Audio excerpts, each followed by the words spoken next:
Selamat pagi saudara-saudari. Kita bertemu pada hari Minggu yang begitu indah sekali. Kita mau mulakan dengan satu lagi janji Alkitab yang diambil dari Yeremia pasal 3 ayat 12. 耶利米书第3章第12节 Jeremiah chapter 3 verse 12.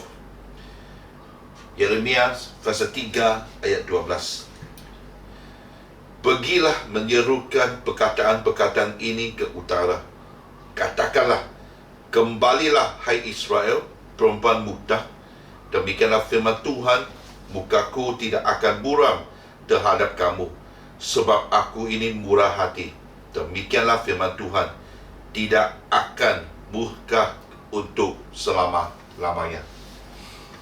Dari ayat ini kita boleh melihat bahawa Tuhan ada amarahnya, ada murkanya, ada juga kemarahan, ya, yang di mana Allah menunjukkan amarahnya melalui tindakan-tindakan manusia yang berdosa. Waktu kalau kita baca Alkitab, terutama di Perjanjian Lama, kita mungkin agak bingung, ya. Ini ke Allah yang kita percaya. Dia memusnahkan, dia membinasakan bagi yang berdosa. Seperti kalau di Nuh, zamannya Nuh, dia memusnahkan semua, tinggalnya keluarga Nuh sahaja. Sodom dan Gomora, dia musnahkan, dia binasakan semua, kecuali Lot sama keluarganya.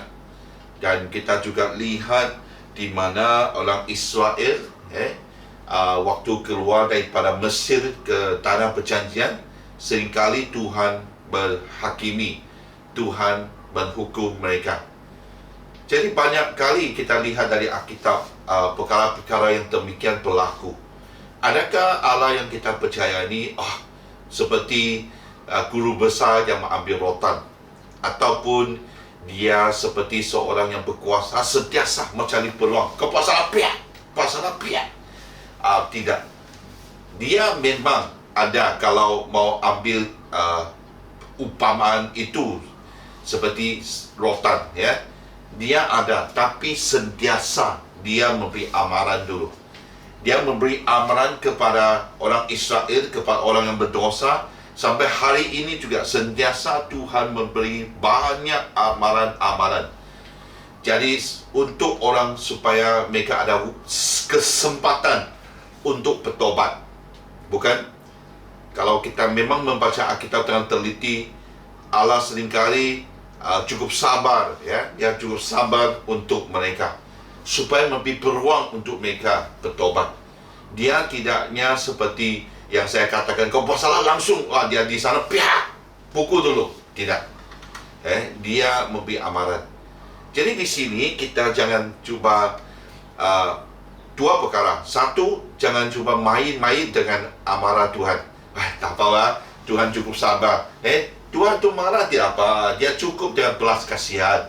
Memang, tapi jangan main dengan api.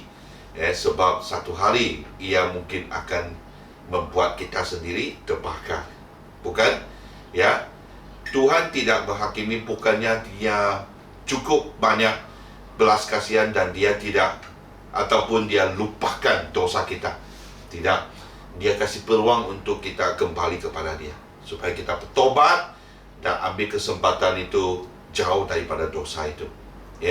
Jangan seperti Perjanjian Lama itu, di mana dosa itu sudah sampai ke telinganya, di mana dia dapat, kalau terjemahan yang lain, dia dapat mendengar dosa mereka.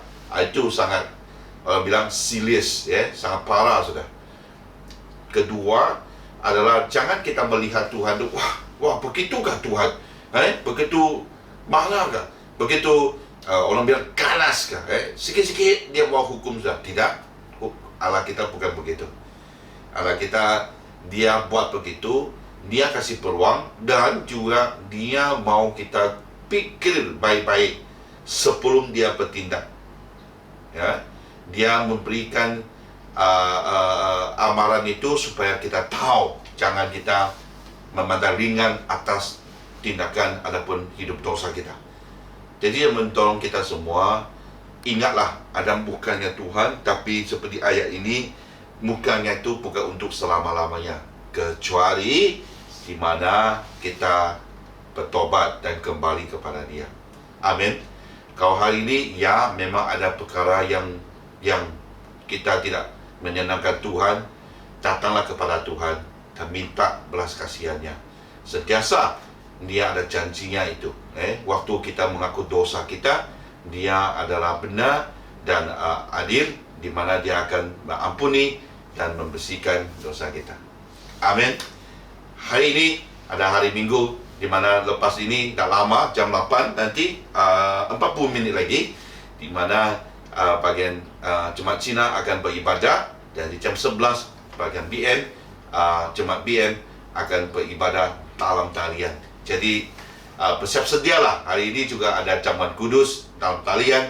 Jadi kita sama-sama beribadah dan naikkan pujian kepada Dia, datang kepada Dia, ada persekutuan dengan Dia, dan sama-sama dalam satu keluarga juga. Amin.